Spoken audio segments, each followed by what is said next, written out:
Hello David സാറേ, ഞാനിവിടെ എത്തിയിട്ടുണ്ട് കേട്ടാ. ഞാൻ ഉള്ളിലേക്ക് വരുന്നുണ്ട്.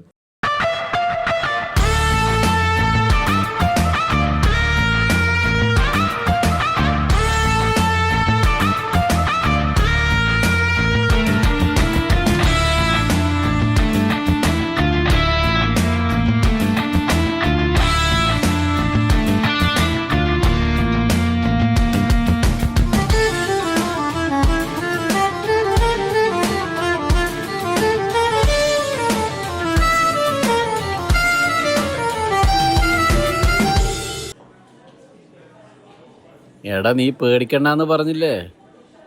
എന്ത് പ്രശ്നം ഉണ്ടായാലും ഞാൻ നോക്കിക്കോളാം. നീ ഒരു 12 മണിയാകുമ്പോഴേക്കും ഇങ്ങോട്ടേക്ക് എത്തും. ഓക്കെ?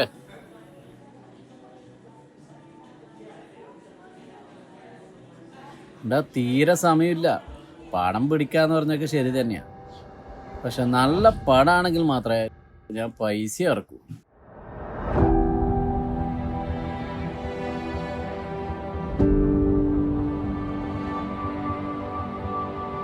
ആയിക്കോട്ടെ സാർ, ഈ കഥ ഒന്ന് കേൾക്ക്.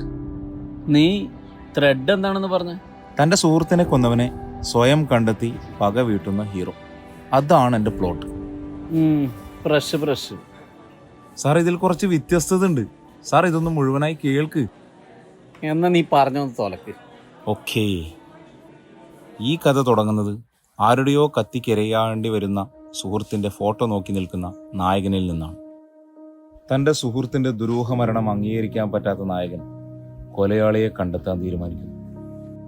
ഇതൊക്കെ പോലീസുകാരല്ലേ ചെയ്യാ? അല്ല സാറ്, പോലീസുകാർ ഒതുക്കാനാ പാട്. നീ ബാക്കി പറ. നായകന്റെ കയ്യിൽ ആകെ ഉണ്ടായിരുന്നത് സുഹൃത്തിന്റെ മൊബൈൽ മാത്രമായിരുന്നു. എന്ത് ചെയ്യണം, എവിടെ തുടങ്ങണം എന്നൊന്നും അറിയാതെ നിൽക്കുകയാണ് നായകൻ. തൻ്റെ കയ്യിലുള്ള മൊബൈൽ വെച്ച് എന്ത് ചെയ്യാൻ പറ്റും? അയാൾ ഗാലറി ഒന്ന് തുറന്നു നോക്കി. ഗാലറിയിൽ ഒന്നുമില്ല.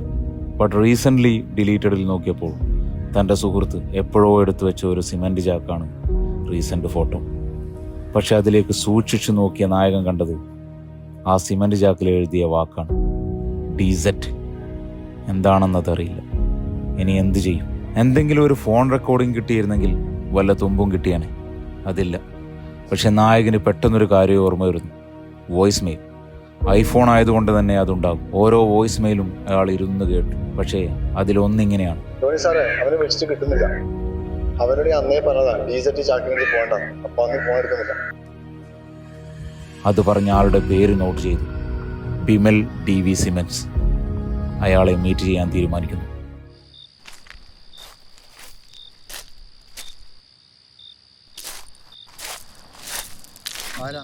അങ്ങനെ നമ്മുടെ നായകൻ ബിമലിനോട് DZ എന്ന് വെച്ചാൽ എന്താണെന്ന് ചോദിക്കും.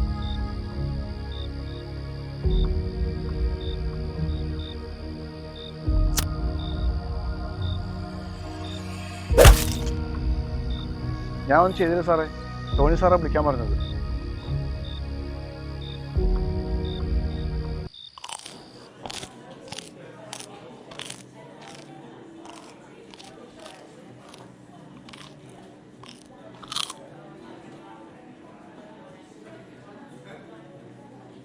കഥ കൊള്ളാം അഷ്റഫേ. നമുക്കിത് പിന്നെ ചെയ്യാം. സാറേ, കഥ തീർന്നിട്ടില്ല. സാർ ഈ കഥ ഫുള്ള് കേട്ടിട്ട് ചെയ്യോ ചെയ്യാതിരിക്കോ എന്ത് വേണേലും ചെയ്തു. എന്നാ നീ പറഞ്ഞു തീർക്ക്.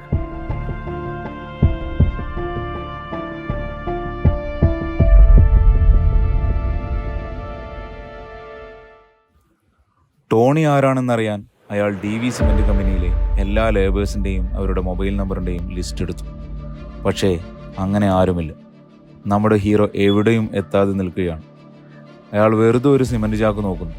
ശ്രദ്ധിച്ച് നോക്കുമ്പോൾ അതിലൊരാളുടെ നിഴൽ കാണാം. ആ ഫോട്ടോ എടുത്ത തീയതിയും സമയവും നോക്കി. തൻ്റെ സുഹൃത്ത് മരണപ്പെട്ട തൊട്ടു മുമ്പ്.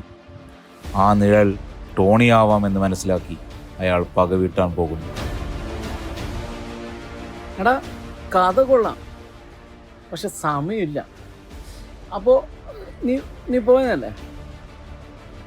ടോണിയെ കിട്ടാൻ വേണ്ടി നായകൻ പോകുന്നത് DV സിമൻറ്റിൻ്റെ MD ആയ ഡേവിഡിൻ്റെ അടുത്ത്. ഡേവിഡിൻ്റെ അടുത്ത് എത്താൻ വേണ്ടി അയാൾ ഒരു കാരണം കണ്ടെത്തി.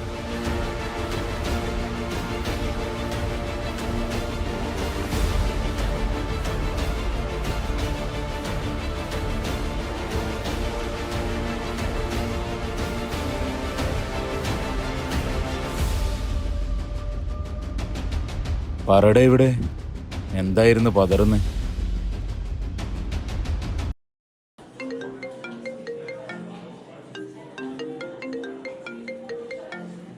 ടോണി അത് ചെയ്താണെങ്കിൽ ടോണിനെ നമുക്ക് തീർത്താലേ അസറഫ്.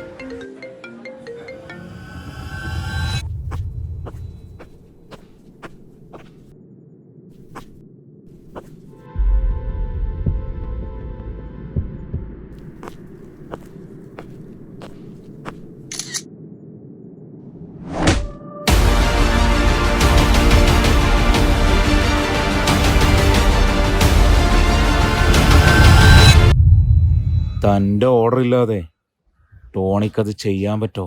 നായ.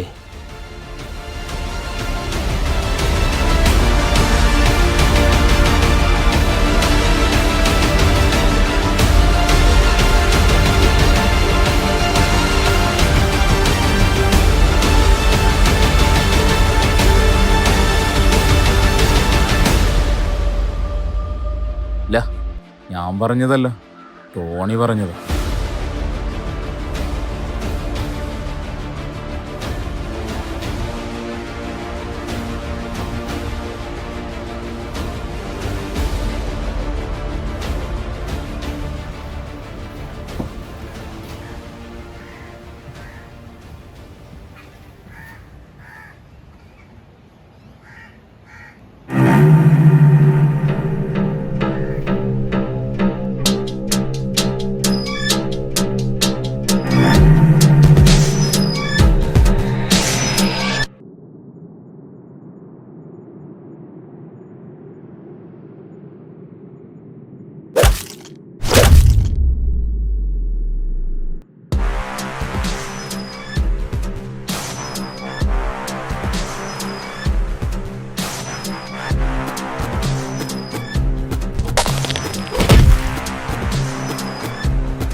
അഷ്റഫ്, അല്ലെങ്കിൽ ഒരു വിധത്തിൽ അവൻ കുടുംബം നോക്കിക്കൊണ്ടിരുന്നു. അപ്പോഴാ നീയൊക്കെ അവന്. ബാക്കി ഇനി പോലീസ് നോക്കിക്കോളും.